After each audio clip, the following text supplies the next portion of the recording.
Hey, everybody. Thanks for coming. I want to talk about Arbitrum. And the tagline here is off-chain contracts with on-chain security. Let me start by talking about what we mean when we say that. When we say off-chain contracts, what we mean is that Arbitrum lets you take your Solidity contract or other EVM contract and move the storage and computation of your contract off-chain. That stuff never goes to chain. And by doing that, we can make the execution of your contract faster and cheaper. We can improve scalability by a substantial factor. And we can eliminate the gas limit. There's now no limit on how much storage or computation your contract can have beyond the limits of the nodes that are running it as native code. So that's off-chain contracts. Everybody likes to have this stuff. But usually you have to make sacrifices in order to get this. We also provide at the same time on-chain security. And what we mean by that is that execution is trustless. That if you're a participant in a contract, you acting by yourself can ensure that that contract will execute correctly, no matter what anybody else does. And the security of all of this is anchored by an on-chain contract that runs on Ethereum that provides a sort of trust anchor for the whole Arbitrum system. I'm going to talk a little bit more in a bunch more detail about how we do that and about what the implications are for developers, but this is the basic value proposition. You sort of get the best of both worlds of being off-chain and on-chain.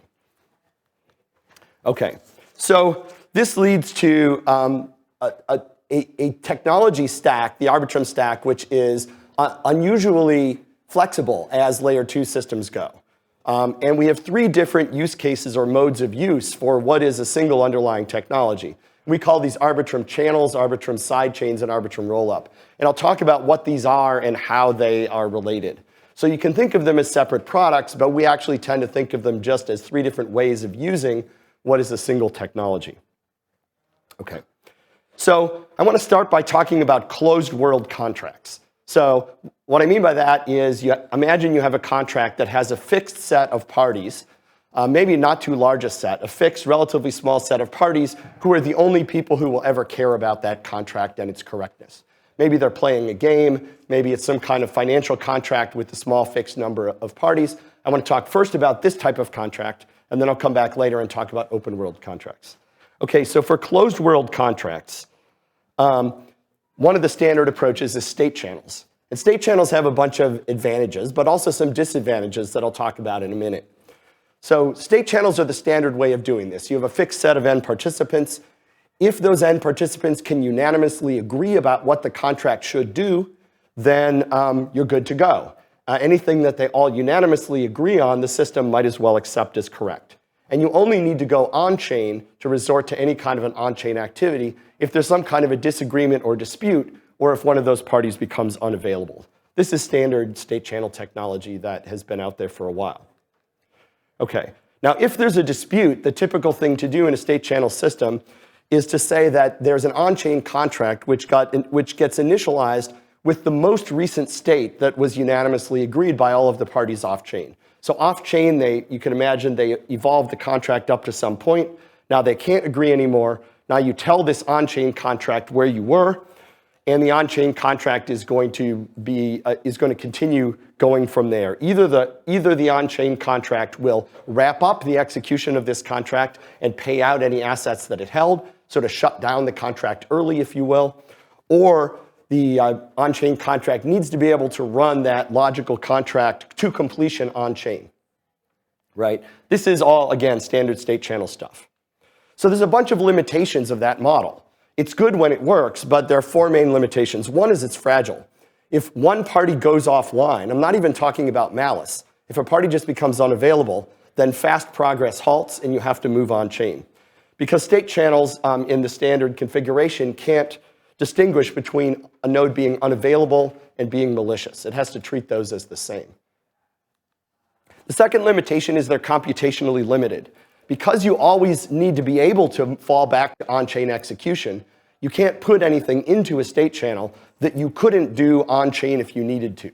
And that means if you want to do a computation that will use more than the global gas limit, or if you have a contract that has a lot of storage, more storage than you're willing to pay for on-chain, then you can't run that contract in a state channel, because if you have to go to chain, you'll be out of luck. Okay, limitation number 3 of standard state channels is there's no guaranteed privacy. Although you can have privacy while you're executing off-chain, because only the participants need to know what the contract is doing, if you're going to move on-chain, the whole state of the contract, all of its code, all of its data, all of its execution from then on has to be public. And so although you start out in a private state, you can't guarantee privacy. If anything goes wrong, your privacy is blown completely. And then finally, number 4 is most state channel systems force you to develop your app or your dApp in a contract in a non-standard programming model. You have to code for this state transition paradigm, which is not really natural, and it's not the way most people either have or want to develop their apps. So those are all limitations of standard state channel models. So they're great when they work, when in the optimistic case, if you never have to fall back to on-chain, but they have some pretty significant limitations. So Arbitrum channels, which is the first mode of using our Arbitrum technology, solves all 4 of those issues. First, that we still make progress even when all of the parties are not available and unanimous. We can resolve disputes between the parties about what a contract will do without having to move everything in the world on-chain. We have a special fast dispute resolution protocol so that computation and storage don't have to move on-chain and therefore are never subject to the global gas limit. We guarantee privacy even in the presence of a dispute. So again, because we don't need to move everything on-chain, if there's a dispute, you still get privacy. And there's no need to explicitly define state transitions. You compile your existing Solidity contracts to run directly on Arbitrum. So no change in programming model. Okay, so how does it work? Let me sketch briefly how this part works. And basically, one way of thinking about how this works is that in the optimistic case, in the case where all of the parties are agreeing and cooperating and available, this works just like state channels. All of the participants in the contract will get together, they will agree on what the contract will do, they will jointly sign the statement of what the contract will do, and the system will accept it, and you're good to go. The only thing that ever gets written to chain is a cryptographic hash of the state of your contract, along with any actions it takes, like payments that it makes. So that's the easy case. But otherwise, if for some reason a node becomes malicious or a participant becomes unavailable, instead of falling back to on-chain, we fall back to Arbitrum Rollup mode, which is another mode of execution much more efficient than fully on-chain, which I'm going to talk about later. The keys that make this work and be efficient and much better than state channels are, first of all, this Arbitrum Rollup mode, and I'll ask you to wait for a few minutes until I talk about that. And second, the ability to switch back and forth. If somebody becomes unavailable, your contract will seamlessly switch into the rollup mode, execute in rollup mode for a while, and then once the unavailability is gone, the contract will seamlessly switch back into off-chain unanimous mode. So the ability to switch back and forth between a fully unanimous, fully off-chain mode and a mostly off-chain rollup mode, and to be able to do that in a way that's seamless and that the programmer or developer doesn't need to worry about, that is another part of the secret sauce here. You never need to move your storage or computation to chain. Okay, let me move on and talk about open world contracts now. So instead of having a fixed set of participants who are the only people in the universe who care about the contract, now a contract is open. Anybody can come along and join, participate, interact with it. Anyone in the world might, in principle, care about what this contract is going to do. Okay, so one of the ways of doing this is, one of the ways of handling this, traditionally is using a sidechain. And there's a bunch of different approaches to this. You can use a permissionless consensus system like a proof of work or proof of stake based sidechain. You can have permissioned consensus based on something like a BFT, Byzantine Fault Tolerant Consensus protocol. But all of these introduce new significant security risks. For example, if you're using a BFT-based sidechain, then you have to assume that more than 2/3 of the validators of your sidechain are honest. And that's not the sort of level of trust that you would like to have in a blockchain application. Okay. So, but if you like, you can actually use state channels as a consensus mechanism. right? In a sidechain, there's a set of validators who are the validators of the sidechain, and those are the people who are jointly responsible for keeping track of and advancing the state of the sidechain. You could have those people interact via a state channel. If you did that with the traditional state channel, it wouldn't be ideal, but let's stick with it for a minute. The idea is the validators participate in a state channel, and they rely on all of the other validators to execute correctly to advance on that state channel. Now, if you use a traditional state channel to do this, you're not going to do very well because you will eventually have to fall back to on-chain execution and all of the problems that come from that. But if you're using an Arbitrum channel instead as the coordination means for the validators of a channel, of a sidechain, I'm sorry, then you get all of the benefits of Arbitrum channels. In particular, you get what we call the any-trust model. And what this means is your sidechain has a set of validators, and as long as even one of those validators is honest and available, we will guarantee that your sidechain will execute correctly, that every contract on it will execute correctly. You don't need to assume that it's majority honest or 2/3 honest. It's any one honest. If you have 50 validators and 49 are malicious and 1 is honest, the chain will still execute correctly. So that's a very strong guarantee. It's the strongest guarantee you could ask for. Yes? Are these validators fixed permissions, or is this like an open enrollment? So right now, when I'm talking about sidechains, this is permissioned. Yeah, so you have a permissioned set of validators, and they're going to monitor a chain or a contract, right? And so what this Arbitrum technology lets you do is run a permissioned sidechain like that with this any-trust model, and to be able to do it efficiently while keeping stuff off-chain. And basically the way you do this is you take that previous Arbitrum channels technology I talked about, and you have the validators of your sidechain just use that. It's literally the same code. Okay. So if you were to use standard state channels, they would not be so great. They would break if you went offline, disputes would stop, halt fast progress and all that. But if you use Arbitrum channels, as I said, these problems go away, and you get this any-trust model and never have to go on-chain. I want to talk now about, so this is Arbitrum sidechains, right? So the Arbitrum state channels as a consensus mechanism, and you get this any-trust guarantee. Okay, but now what about trustlessness? This sort of relates to your question, right?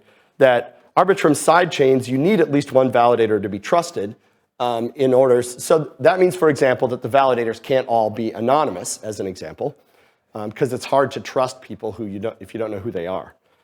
So some applications require trustlessness, and they also require the ability of participants or even validators to remain anonymous, Augur being an example.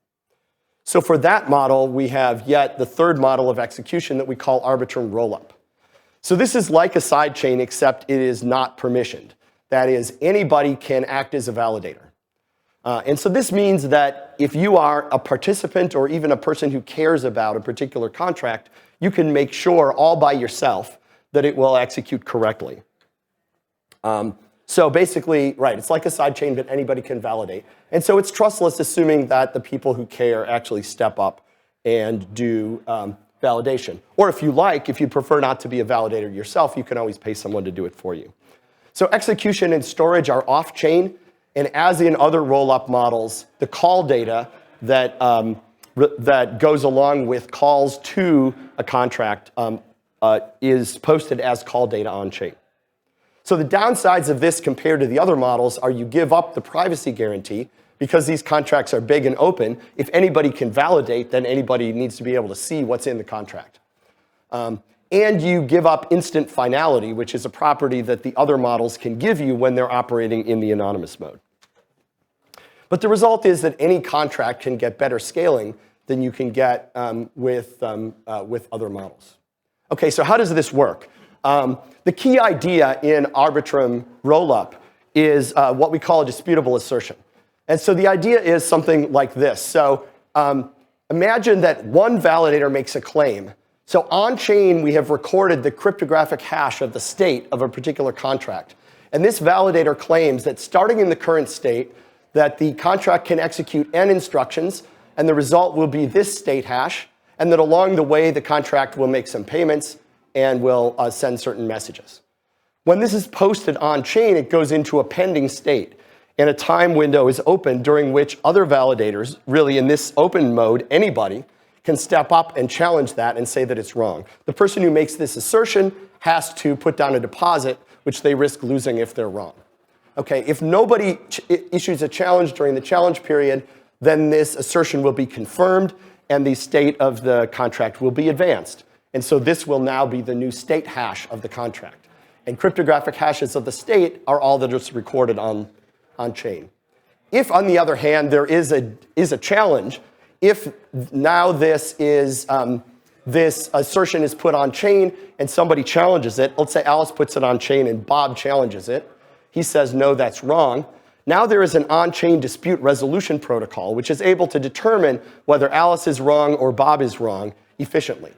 And this goes in 2 steps. The first step is logically a sort of bisection protocol, where Alice is responsible for taking her initial n-step assertion and breaking it into 2 n/2 step assertions, which together add up to form the initial one. So if Alice was wrong in her big assertion, then at least one of these 2 needs to be wrong. And Bob's now on the hook to say which one he thinks is wrong. So Bob chooses in this example to point to the second one is wrong. So notice the on-chain component just needed to make sure that these sub-assertions were each half as large, and that the end state of the first one was the same as the beginning state of the second one, and then also that Bob actually issued a challenge in a timely way. So that's very cheap to verify on-chain. Now we've cut the size of the dispute in half, and you can probably guess what happens next. They keep doing it. Alice bisects again, Bob challenges again, and so on, until you get down to Alice making an assertion about one step of execution, which Bob has challenged. So this one step of execution might be like a single add instruction. So very easy and small. Now Alice, the asserter, has to offer on-chain a one-step proof. That is basically just enough information that allows us the simple on-chain contract to verify that starting in this state hash, if you execute one instruction, you get to that state hash. So this one-step proof is, because of the way we've designed our system, just a few hundred bytes in size, and it can be verified on-chain with about 90,000 Ethereum gas. So very cheap. Arbitrum one-step proofs are constant size, independent of contract complexity, independent of the amount of storage in your contract. They don't require fancy cryptography. There's no zero-knowledge proof going on here. This is just hashes and signatures. OK, so we have this slide that sort of summarizes the use cases. They have their different pros and cons. Depending on what you want, you'll want to be in one or another of these use cases, but it's a single technology that covers them all. OK, how does this work? It's built on top of Ethereum. We have a compiler that takes your Solidity code or EVM code and compiles it to run on our AVM architecture. We offer plugins for your front-end development for Web3, Ethers, and Go Ethereum. If you use those plugins, it's just, in the case of Web3 and Ethers, a single line of initialization code that you need to add to your JavaScript front end, and you're good to go. These virtual machines that are running on Arbitrum can send and receive Ether or any ERC20 or 721 token with regular Ethereum users or regular Ethereum contracts. And our code is available here. Oh, and we have a $1,500 API prize here at ETH Waterloo. OK, so that's a quick summary. I'm happy to take questions in the remaining time. Sorry? Yes, so I think I can understand why only one validator is honest and arbitrary. Yeah. So here's one way of thinking about it. Many other systems are designed to rely on getting to consensus, meaning agreement. So that's kind of like a form of voting, right? So with voting, you need to have something like a majority or plurality or two-thirds or supermajority requirement. Whereas with Arbitrum, we're not trying to figure out which answer is most popular. We're trying to figure out which one is right. So if there's any dispute, there is this trusted on-chain component, which is going to figure out not who got more votes, but who was actually right. And because the on-chain component determines truth rather than popularity, if even one person raises their hand in favor of the truth, they will be able to win any disputes against everybody else, and they'll be able to make that correct outcome be the one that gets accepted. What if that node will get hacked? So if there is no honest node, then you are in trouble if there's no honest validator. So in the rollup mode, anybody can be a validator, so you can be a validator, right? It is true that we give you, if all of the parties participating in a contract are dishonest, then we are not going to be able to guarantee what that contract will do. In the channels mode, that kind of doesn't matter, right? If Alice and Bob are playing chess and they decide that they mutually want to agree allow Bob to make an illegal chess move, the rest of the world doesn't really care. In the roll-up mode, anyone is able to stand up for their own rights. So it's only in that sort of in-between mode, the sidechain mode, where there's a fixed set of validators, where if every single one of them is dishonest and they're all colluding, they can do what they want. But again, in any kind of a sidechain-based model, you have this issue that there's a fixed set of validators. In other models, if a third of them are dishonest, or if half of them are dishonest, you're in trouble. In Arbitrum, it's only if every single one is dishonest. So that's, we think, the strongest guarantee you can get in a sidechain-based model. But this is based on the emission. Yes, in that case, when you're in that, so of these three use cases, when you're in the sidechain mode, there's a fixed set of validators. So that is permissioned. And so you have to rely on at least one of those validators to be honest. But in the other modes, either channel, where everyone who's participating in the contract is a validator, or roll-up, where anybody can participate in the protocol. In both of those cases, it's trustless. Because if you're a participant in the protocol, then you, by yourself, can force correct execution. Right? That's what trustless means. How can we provide? Right, so here, participants only. Right, the participants need to know what the contract is doing, but the rest of the world doesn't. In the case of a sidechain, all the validators need to know. And in rollup, it's an inherently public model. If anybody can act as a validator, then anybody needs to be able to know everything about what's going on.